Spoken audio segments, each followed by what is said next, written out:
and welcome back to our AI word series, which centers on real stories, real lives, and how AI is showing up in both business and what I refer to as lifescape, AI everywhere all at once.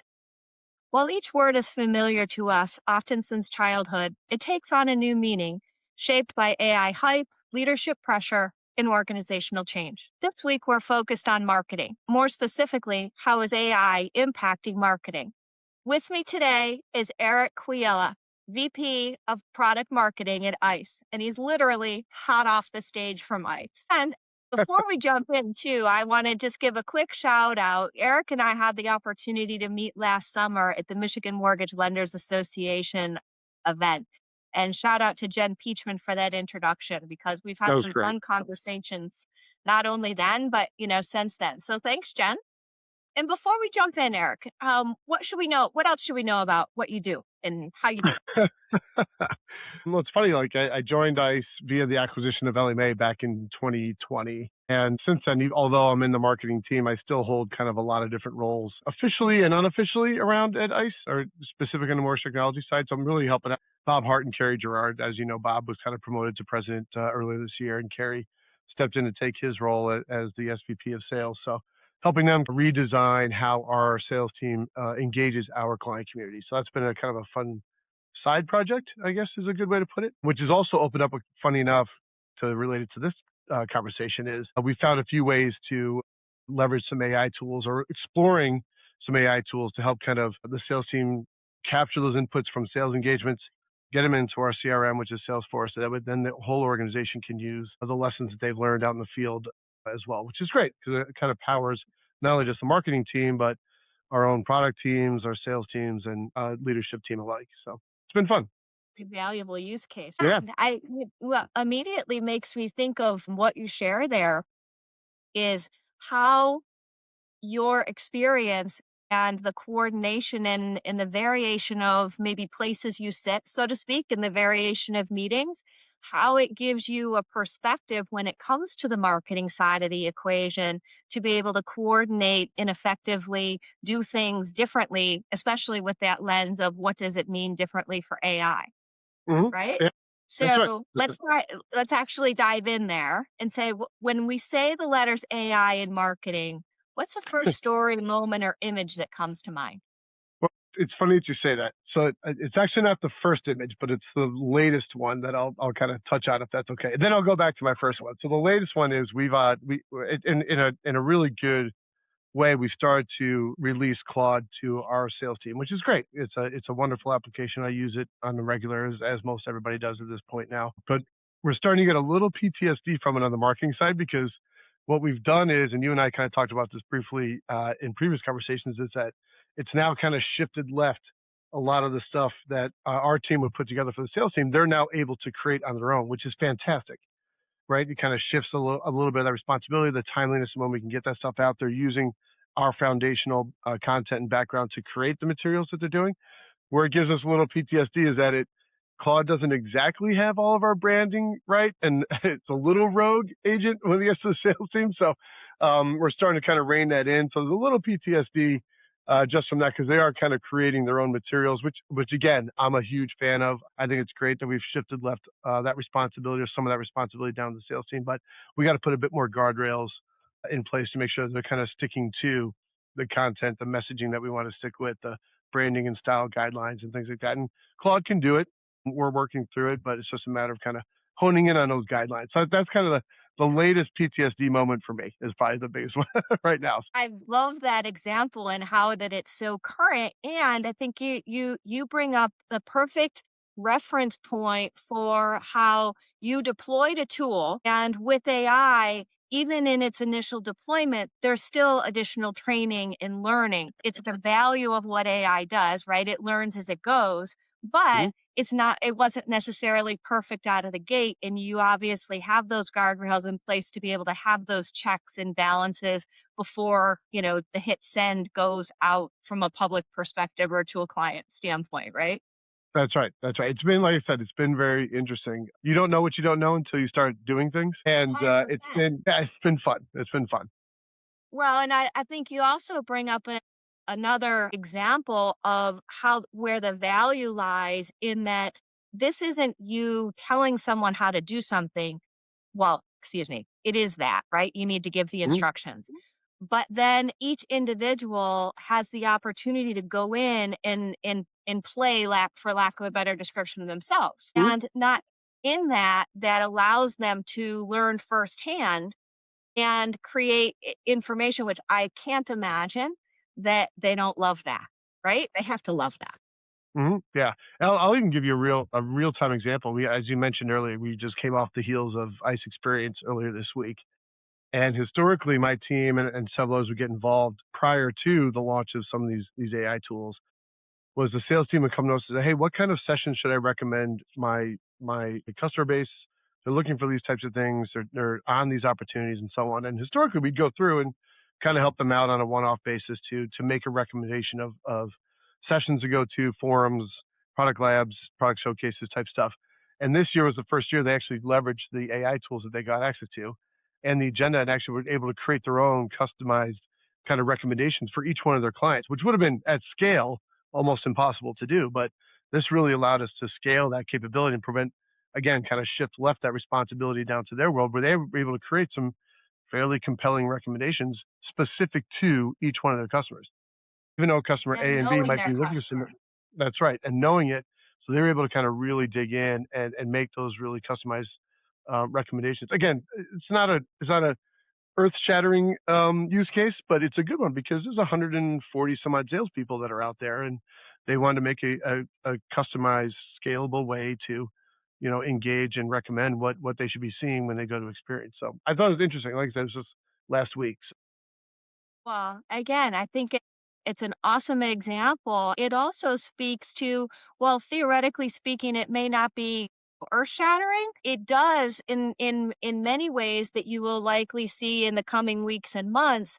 It provides that connection for salespeople to have a stronger relationship because of the ability they had to give actual, wait, go to this session versus this one, for example, and how that creates value for the attendee.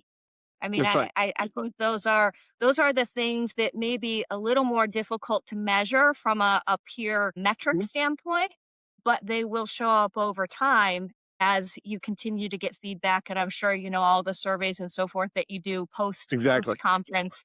Yeah, You'll see those that's positives right. come through. Yeah, yeah, Yeah. but I don't Uh-huh. think it's fine. I don't think I ever actually answered your questions. I kind of saw the PTSD story on the AI stuff, but on the other side of it, like the marketing team at ICE, we've been using AI tools for about 2 years, maybe 2.5 years or so. So we were kind of a little bit ahead of the curve The on adopters, many of those things. absolutely. Yeah, especially at ICE, and obviously content generation, no brainer. But what we've actually gone through is starting to create little micro applications that tell us kind of, okay, if we're going to launch a new product, what are the series of activities we need to do? Here's kind of how we feed it. And then actually gives us the content library, gives us the social platform recommendations. It gives us the timing mechanisms around each one. It gives us a webinar series. It basically lists out everything we're going to do for a launch standpoint and gets us about, call it 75, 80% there on the actual content itself that we're then spending more time reviewing and editing versus creating from scratch. Like to me, that's probably the biggest thing is we're not starting from zero on a lot of stuff, and we're able to improve the scalability of the team overall and keep up with the demand because we have over 150 some odd products that we're all kind of supporting. How do we keep those things going?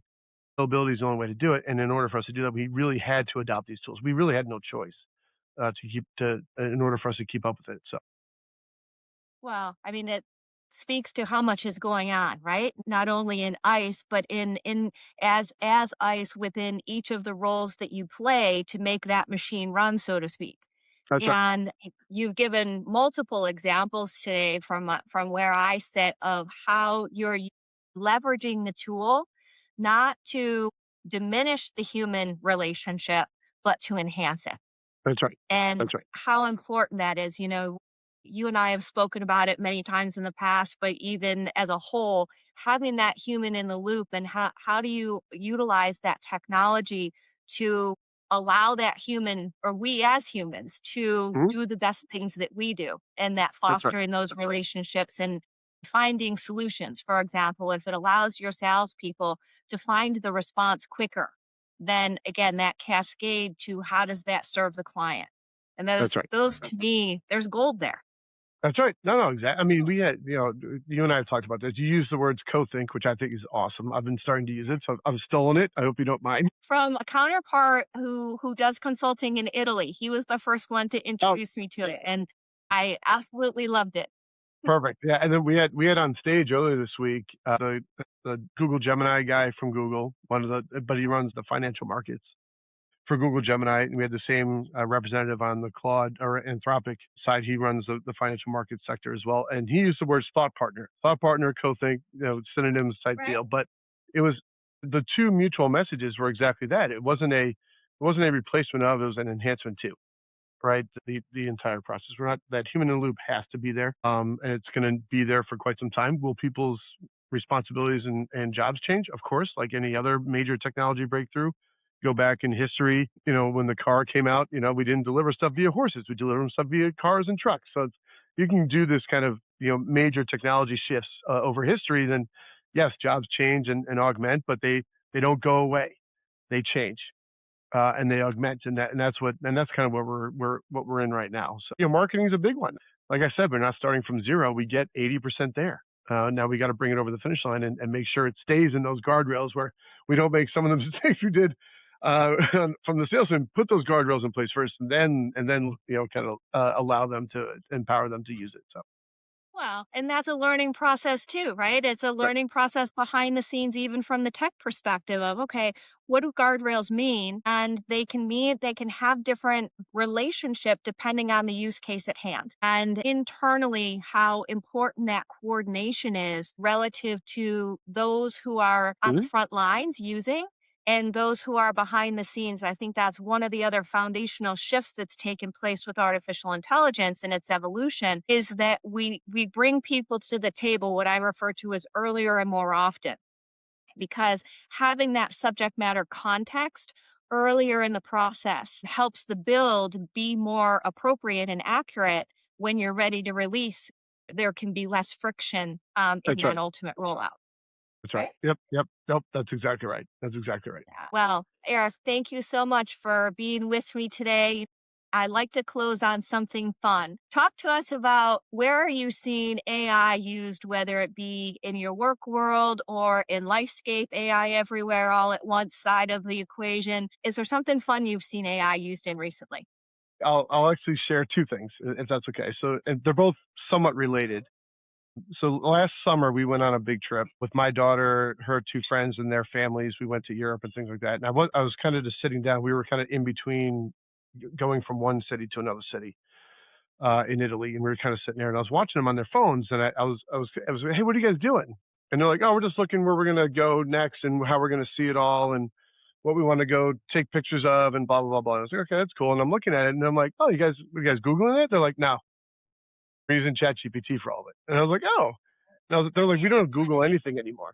And I was like, okay. I mean, I kind of knew that, but the validation point of having these 17-year-olds, 18-year-olds transition from a traditional kind of search window to ChatGPT was actually planning out their steps as we went along in our trip. I thought that was very, very interesting. So that was kind of like aha moment number one. And I suspect from that, part of what you got was the perfect place for those Instagram shots. Nailed it. Absolutely nailed it. Absolutely nailed it. You have no, yeah, and by the way, so did everybody else because we were standing in line to take those pictures of where they were. So Are you in Positano? Because that's what happened to us in that, Positano. that is, and coincidentally enough, we were. We did the Path of Gods, and we had to go down. Yeah, we did exactly. That was one place, and then we went to Greece and Sorrento. And we had to go to the Blue Domes, and there was a line to go to the Blue Domes, and that was part of our when to go, the time on when to go, and all kinds of stuff was planned out by ChatGPT. So that was kind of the first one. The second one was somewhat related is that now my daughter and her two friends are graduating from high school this year, and we had stopped and had serious conversations around like what careers they wanted to pursue, right? That are either AI proof or at least enhanced on how they actually pursue that. And I feel for them. They're trying to figure out what they want to do, and it's hard when you think of things that AI influences and where it doesn't influence. So the career conversations have changed. Those have probably been the two kind of big things in my life that have kind of been impacted by AI. They're both positives. It sparked a conversation we've never had before. I think you bring up excellent points to the standpoint that it's navigating, right? That's right. It's Mhm. it's and by the way, letters AI are in navigating too. How are we taking what it is we know and essentially leveling up with the lens of AI? That's right. And That's and and you've given awesome examples of how you've done that both at a professional level as well as how it's cascading into our personal lives. Thank you so much for taking the time. I know it's been a long week for you. Well, we're going to share the conversation next week, but thanks for that's been being great. with me this morning and most importantly for leaning into possible. You're a great forerunner in the industry. Get your I help. appreciate it, Brooke. Thank you for the invite. All It's been great. I appreciate right. it.